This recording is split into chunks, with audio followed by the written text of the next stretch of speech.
అందరికీ మరొకసారి పోయిన సంవత్సరం లాగా ఈ సంవత్సరం కూడా క్రికెట్ పండగ, ముఖ్యంగా ఆంధ్రప్రదేశ్ క్రికెట్ పండగ ఏపీఎల్ 9వ తారీఖు నుంచి ప్రారంభం కాబోతుంది. ఈ ఏపీఎల్ వల్ల మొన్న ఆక్షన్ కూడా జరిగింది. ఈ ఆక్షన్ వల్ల ఎంతోమంది పేద, అన్నిటికన్నా ముఖ్యంగా చక్కటి రూరల్ ప్రాంతంలో ఉన్న క్రీడాకారుల్ని 7 టీములు మేనేజ్మెంట్ కూడా ఆక్షన్లో పాడి అందరికీ ఒక చేయూతనిచ్చే విధంగా ఏపీఎల్ ముందుకు సాగబోతుంది. గత ఏపీఎల్లో మనం చూసుకుంటే చాలా బ్రహ్మాండంగా మీ అందరి సహకారంతో విశాఖపట్నంలో మ్యాచ్లన్నీ పెట్టాం. నిజంగా చూస్తే విశాఖపట్నం సెమీఫైనల్స్ కానీ ఫైనల్స్ కానీ సుమారు సెమీఫైనల్స్ రోజు అయితే 14,000 మంది ఉంటే ఫైనల్ రోజు 18,000 మంది ప్రేక్షకులు చూడటం జరిగింది.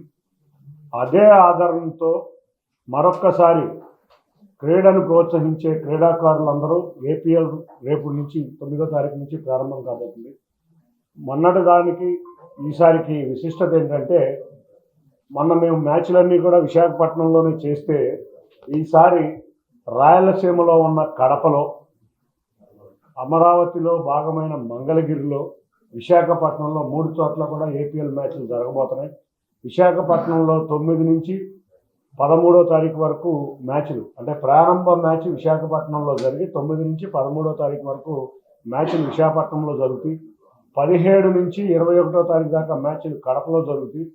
24 నుంచి 30 ఫైనల్ వరకు మంగళగిరిలో జరుగుతాయి. మనం చూస్తే ఇదివరకు విశాఖపట్నం ఒక్కదానికే చక్కటి ఫ్లడ్ లైట్స్ ఉండేవి. ఇప్పుడు మేము ఏం చేసామంటే విశాఖపట్నమే కాకుండా కడప, మంగళగిరిలో కూడా ఫ్లడ్ లైట్లు ఏర్పాటు చేసాం. మంగళగిరిలో కూడా స్టేడియంని అందుబాటులో తీసుకొచ్చే విధంగా చక్కగా స్టేడియం రెనోవేషన్ కూడా జరుగుతుంది. ఆల్మోస్ట్ పనులన్నీ కూడా ఇంకా వారం రోజుల లోపల పూర్తవుతాయి. కాబట్టి 30వ తారీఖు గ్రాండ్గా ఫైనల్ మ్యాచ్ మంగళగిరిలో మేము ముఖ్య అతిథిగా లోకేష్ గారిని ఇన్వైట్ చేద్దాం అనుకుంటున్నాం. తప్పకుండా వారు వస్తే బాగుంటుంది. ఎందుకంటే ఎంతోమంది మహిళా క్రీడాకారుల్ని, ఎంతోమంది క్రీడాకారుల్ని, ముఖ్యంగా క్రికెట్లో మొన్నే చూసాం, వరల్డ్ కప్ జరిగినప్పుడు ఆ రోజు ఇండియన్ మహిళా క్రీడాకారులందరితో ఆయన ఇంటరాక్షన్ చేయటం, ఇవన్నీ కూడా బ్రహ్మాండంగా జరిగింది. కాబట్టి క్రీడలంటే బాగా ఇంప్రూవ్ చేయాలని చంద్రబాబు నాయుడు గారు ఏ విధంగా తెలుస్తారో అట్లాగే మన యువ మంత్రి నారా లోకేష్ గారిని ముఖ్య అతిథిగా పిలవబోతున్నాం. తప్పకుండా క్రీడా అభిమానులకి అందరికీ పండగ వాతావరణం ఉండే విధంగా ఏపీఎల్ ఉండబోతుంది. ఈసారి అన్ని ప్రభుత్వ పాఠశాలల్లో విద్యార్థులను, ప్రైవేటు పాఠశాలలో విద్యార్థులను, కళాశాల విద్యార్థులను ఉచితంగా స్టేడియంలకు వచ్చే విధంగా ఏర్పాట్లు చేయడం జరిగింది. మంగళగిరిలో కూడా ఇన్ఫ్రాస్ట్రక్చర్ రోడ్డు కూడా పూర్తి చేయడం ప్రభుత్వాన్ని మేము రిక్వెస్ట్ చేయడం జరిగింది. అది కూడా చివరి స్టేజ్కి రాబోతుంది. కాబట్టి అందరూ క్రీడాభిమానులు ఈ ఏపీఎల్ ద్వారా మరొక్కసారి మన ఆంధ్రప్రదేశ్ క్రికెట్ పండుగైన ఆంధ్ర ప్రీమియర్ లీగ్ని విజయవంతం చేయాలని కోరుకుంటూ, ప్రతిరోజు జరిగే ఈ మ్యాచ్ని భారీ ఎత్తున వచ్చి క్రీడాకారుల్ని ఆశీర్వదించాలని కోరుకుంటున్నాం.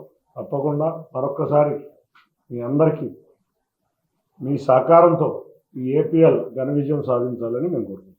ఎక్కడికక్కడ అవేర్నెస్ ప్రోగ్రామ్స్ ఎక్కువ పెట్టాం.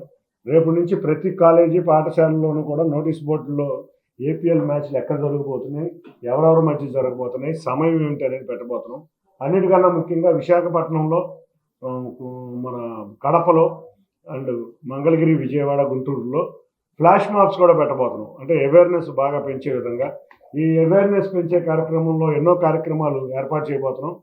రేపు విశాఖపట్నంలో మేము దాదాపు 10 చోట్ల ఏపీఎల్కి సరిపడా ఒక బ్యాట్ అండ్ బౌల్, ఎక్కడైతే బీచ్ రోడ్ ఉందో beach road, Gajuwaka main centres అన్నింటిలోనూ అవేర్నెస్ పెడతాం. అన్ని చోట్ల హోర్డింగ్స్ రేపు రాబోతున్నాయి.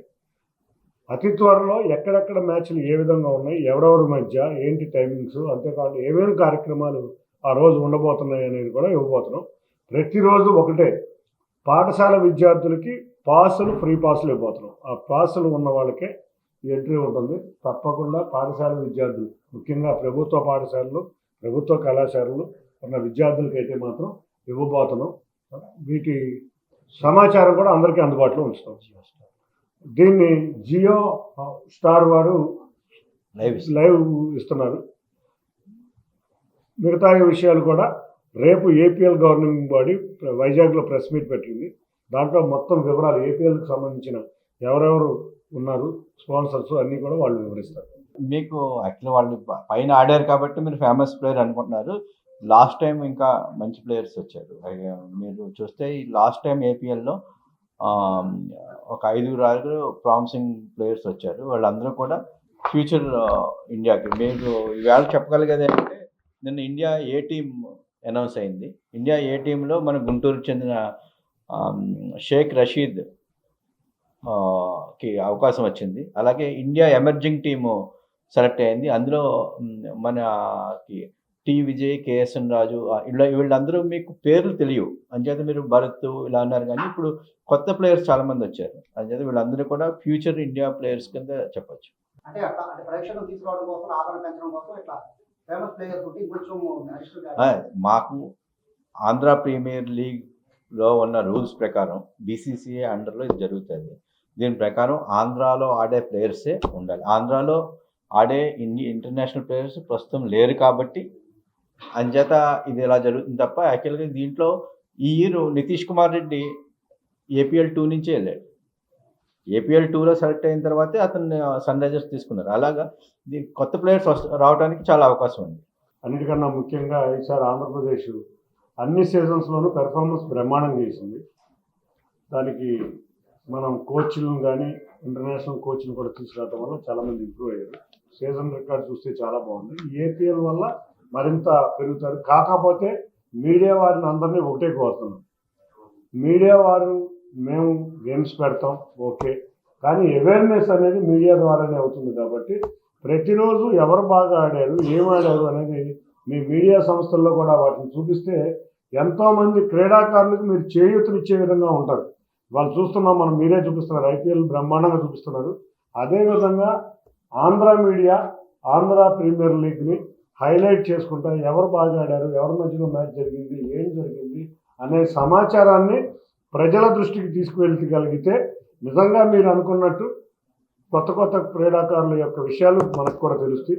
ఎవరు బాగా ఆడుతున్నారో మనకు కూడా తెలుస్తుంది. తప్పకుండా వాళ్ళు నిజంగా చాలా చక్కటి ప్రతిభ కనబరుస్తున్నారు. పోయినసారి ఏపీఎల్లో చూస్తే బ్రహ్మాండమైన ప్రతిభ కనపరిచిన క్రీడాకారులు ఉన్నారు. కాబట్టి మీరు వాళ్ళందరినీ ఆశీర్వదించే విధంగా మీ మీడియా హౌస్లు వాళ్ళ మీద దృష్టి పెట్టాలని కోరుకుంటున్నాను. T20 కూడా స్టార్ట్ అయింది. ఆక్షన్ కూడా వాళ్ళు జరుగుతుంది. వాళ్ళు కూడా ఇలాగే మీరు చేస్తున్నట్టు కూడా చేస్తారు. అయితే వాళ్ళ ఆక్షన్లో భారీ స్థాయిలో పడుతుంది. అలానే కూడా వాళ్ళు ఆక్షన్లో ప్లేయర్స్ మన దగ్గర కాస్త తగ్గింది. రెండు విషయాలు, ఇవాళ ఆంధ్ర ప్రీమియర్ లీగ్ మేము స్టార్ట్ చేసిన సమయంలో మాకు ఉన్న టీమ్ మేనేజ్మెంట్ దగ్గర ఉన్న అమౌంటే చాలా తక్కువ. రెండోది, ఎప్పుడు ధనిక రాష్ట్రమైన తెలంగాణ రాష్ట్రంలో ఒక్కొక్క టీము చూస్తే కొన్ని మీడియా హౌస్లు కూడా 7 కోట్లన్నరకి ఒక్కొక్క టీము కొనడం జరిగింది. మా దగ్గర అంత ఆస్తి లేకపోయినా ఏదో ఒకటి చేసి మీడియా ఈ లీగ్ని మిగతా లీగ్స్కి ధీటుగా తీసుకువెళ్ళగలిగాం. డెఫినెట్గా ఒకటి చెప్తున్నాం, మేము అంత కాస్ట్లీ బోర్డు కాకపోయినా మిగతా లీగ్లకి ఏమాత్రం తగ్గకుండా మేము క్రీడా స్ఫూర్తిని నింపే విధంగా ఈ లీగ్ ఉండబోతుంది.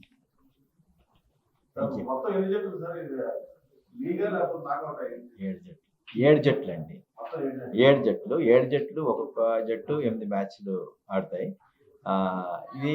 ఇది ఫస్ట్ ఫేజ్ వైజాగ్లో జరుగుతుంది. నెక్స్ట్ ఫేజ్ కడపలో జరుగుతుంది. ఫైనల్ 8 రోజులు మంగళగిరిలో జరుగుతుంది. ఇది ప్రతి సంవత్సరం ఇది జరిగే ఆంధ్ర ప్రీమియర్ లీగ్ చాలా ప్రాముఖ్యత ఎందుకుందంటే దీంట్లోనే కొత్త ప్లేయర్స్ వస్తున్నారు. దీనివల్లే కొత్త ప్లేయర్స్ పుడతారు. యాక్చువల్గా మేము చేసే అండర్-15, అండర్-17, అండర్-19 వీటితో పాటు ఇది లిమిటెడ్ ఓవర్స్లో కొత్త తరహాగా వచ్చే ఇది మాట 2020లో మంచి అవకాశం కొత్త ప్లేయర్స్ అందరికీ. మనం కూడా ఆక్షన్స్ వేసాం. We're the best transparent way we doing in APL. ఇదే ఫస్ట్ ఇయర్ కాబట్టి తెలంగాణ ఫస్ట్ ఇయర్ చేస్తుంది. మనం 4వ సంవత్సరం ఇది చేయటం. Thank you. అన్నీ ఉంటాయి. రేపు మధ్యాహ్నం ఏపీఎల్ గవర్నింగ్ కౌన్సిల్ అనౌన్స్ చేస్తుంది. మేము అది మొత్తం టీమ్స్ తో పాటు మీట్ అవుతున్నారు. అందరూ టీమ్స్ తో పాటు వైజాగ్ లో మీట్ అవుతారు. మీకు రెండో విషయం, ఎక్కడికక్కడ మీడియా హౌస్లకి ఒకటే, విశాఖపట్నంలో కానీ, కడపలో కానీ, అమరావతిలో కానీ ఎప్పుడు మీకు ఒక నెంబర్ పిఆర్ఓ నెంబర్ మీ చేతికి వస్తుంది. వాళ్ళు మీకు ఎప్పటికప్పుడు సమాచారం అందిస్తారు. అంతేకాకుండా మీకు ఏ అవసరం ఉన్నా కూడా ఇద్దరు పిఆర్ఓలు పనిచేస్తూ ఉంటారు. మీరు ఎప్పుడు ఫోన్ చేసినా కూడా మీకు సమాచారం అందుబాటులో కాకుండా అక్కడ స్టేడియంస్లో కూడా మీరు ఇందాక అన్నట్టు కొన్ని యాక్టివిటీస్ ఉంటాయి కాబట్టి రేపు వినోత్సవం ప్రేక్షకులు కూడా భారీగా ఉంటారు కాబట్టి చక్కటి మీకు సౌకర్యం ఇబ్బంది లేకుండా ఏర్పాట్లు అయితే పూర్తి చేశారు.